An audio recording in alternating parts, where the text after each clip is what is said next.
Welcome to a deep dive, Yeah. into Bong Joon-ho's Parasite. Yeah.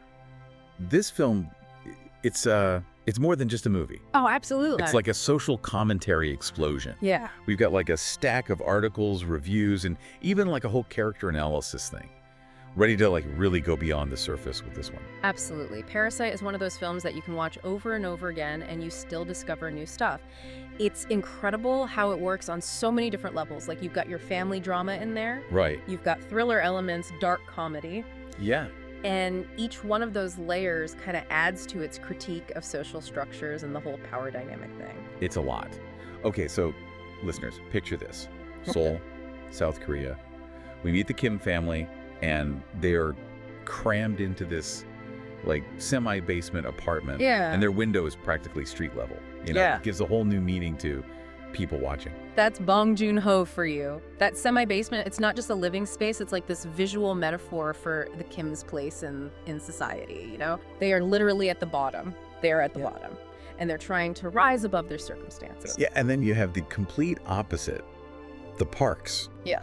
Living in this like architectural masterpiece on a hilltop. Yes. Sunlight, sprawling views for days. Oh, yeah. The contrast is almost painful.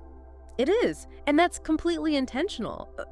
Bong wants us to feel that chasm between those who have and those who don't. Right. You see the Kims folding pizza boxes for pennies, stealing wifey, just trying to find any opportunity. Yeah, yeah.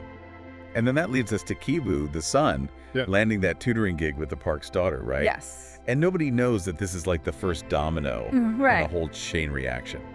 And Kiwoo is so fascinating because he embodies this drive, this ambition that I think a lot of people can relate to. Yeah. He's got dreams, but it's like the system is rigged, Yeah. And that fake university degree, come on, it's a perfect symbol of the pressure to achieve. Wow, totally. Even if you have to cut a few corners. Yeah. And it's not just Kiwoo, it's the whole family. They see an opportunity with the Parks, and suddenly they're not just a family, they're like this mastermind team. It's true. Each one of them has a role to play. Each with a very specific set of skills. It's like a darkly comedic heist film, Right. Yeah. And the way they frame the previous employees, they're ruthless. It's us versus them, even within their own social class, It's true. It's really fascinating. It's true. And you almost find yourself rooting for them, at least for a little bit. Yeah. You get caught up in their resourcefulness. Oh, yeah. They're just, Trying to get by. yes, they want to escape their circumstances. And you're like, yes, get it, do it, figure it out. But then Bong Joon-ho throws in this twist that nobody sees coming. Yes. The hidden basement. Oh my gosh, yes. The Kims aren't just striving for a better life anymore. They get entangled in something much darker, much more complex. Yes, okay, so listeners, remember how we talked about layers? Oh. This is where Parasite digs deep. We meet Moon-gwang, the former housekeeper, and we find out her husband, Jin-se, has been secretly living in this underground bunker. And that's where the whole parasite metaphor just explodes. Right. Jin-se isn't just some dude hiding in a basement. He represents a whole class of people that we don't see. They're living right beneath the surface of the Park's perfect world. Yeah. He's been feeding off of their wealth, hidden in plain sight. It's giving Major the Help vibes, but like a dark twist. Oh, absolutely. Much darker. And then Bong just throws another curveball torrential downpour. Oh, yeah. Remember the Kim's apartment? Half underground. Half underground. Yeah. So. That rainstorm, that's not just weather, that is Bong highlighting the ridiculous difference between these two families. Oh, yeah. The Park see an inconvenience, maybe a chance to reminisce about camping. The Kims, disaster. Their stability, which is already so fragile, is completely washed away. Completely. Yes. It's just this powerful visual representation. Oh, yeah. Of how the same event can have completely different impacts. Totally. Depending on your social standing. Of course, yeah. So the Parks are safe and dry. They're in their designer home. Yes. The Kims are left to deal with the literal and figurative fallout. Exactly. And you can feel the tension throughout the film. It starts to escalate. Kai-taek, the father, he's getting frustrated with the Parks and how oblivious they are to the struggles of honestly, the people who serve them. It all comes to a head at Daesung's birthday party. Oh, tell me about it. Which is like this giant over-the-top display of wealth and privilege. Right. And that is when Gainsay, pushed to his limit, Yes. emerges from that basement. Yes, he does. And let's just say things get really, really messy. It gets messy. Oh man, that whole birthday party scene, that was something else. Oh, yeah. It's like Bong took the whole film to like stack this powder keg of tension. Right. And then just lights the fuse right there in the park's backyard. So chaotic, so violent, and yet you can't look away from the screen. You're just like trying to make sense of it all. Yeah. And then when Kai-Take snaps Oh yeah. and attacks Mr. Park, shocking, but I don't know. You kind of do? On some level, you get it. You almost get it, right? It's like all those little things, all those reminders of his place. Yeah. It just builds and builds to this breaking point. Well, and even earlier, Yeah. Mr. Park's comment about Kai-Take's smell. Oh, yeah. Subtle, but it's like, It cuts deep. it cuts deep. Yeah, it's highlighting that Kai-Take can't escape it. It's just this reminder that under the surface, under all their ambitions and desires, they're all human, They are. capable of compassion, capable of terrible things. Totally. And you know what? What's that? Bong doesn't shy away from the consequences of these things at all. No, he does not. The aftermath of that party is brutal. Brutal. Ki-woo wakes up in the hospital to his family fractured. Ki-Take is now trapped in the same basement that was hiding Junsei. Oh, wow. Yeah, it's like this reminder that escaping these social structures, it's not easy. And sometimes you don't even know what's right or wrong. Right, it's heavy stuff, but it's also what makes it more than just a thriller. Oh yeah, for sure. It stays with you. This is where Bong Joon-ho's mastery of symbolism comes in. Yes. Every detail means something, from that scholar's rock Right. to the rain. It all adds to this message. And speaking of that scholar's rock, Mhm. you know, the one that Ki-woo like clings to Yeah. as this symbol of hope, prosperity. Oh, totally. It's fascinating how its meaning kind of changes throughout the Oh, film. that totally shifts, right? Yes. At first, it represents this like naive belief in upward mobility. Like if you just have this, Yeah. you can achieve success. Totally. But then as the story unfolds, it becomes something else. It's a Okay. weapon. It's a symbol of the violence and the chaos when these two worlds collide. And it's like he's saying that whole pull yourself up by your bootstraps thing. Yeah. That's not real. Even with hard work and some lucky rock, It's not the Kims can't escape this. It's too powerful. It's too powerful. And that rain, The rain. the water. Yes. Okay, tell me about this. Okay, so on the surface, Yeah. cleansing, purifying, right.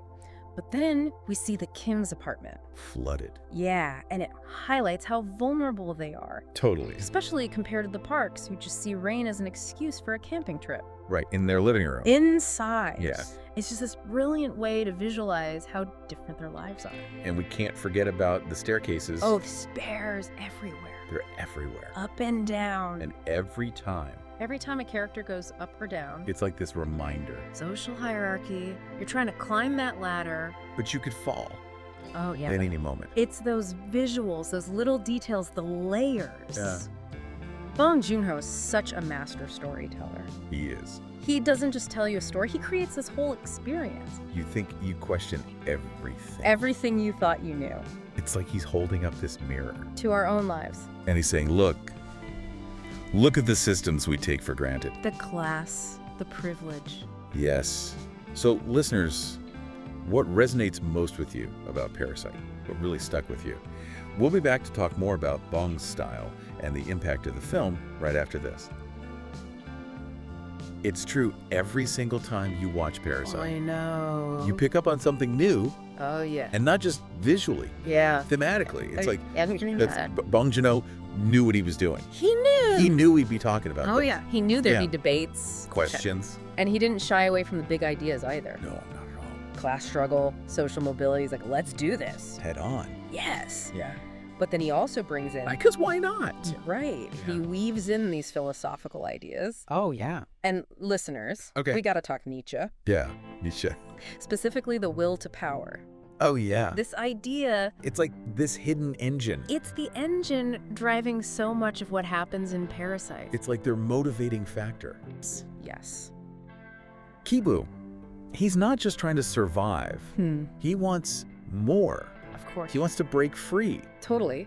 And that design, that's what I'm talking about, you know? Yeah. He wants to control his own destiny, upward mobility. Yes. It consumes him. Then it's not just him. Every character. Oh, all of them. Even the Parks, in their own way. Oh, yeah, they want control. They want to be on top, Boom, and it's, and it blows up in their face. oh, it backfires It backfires. every time.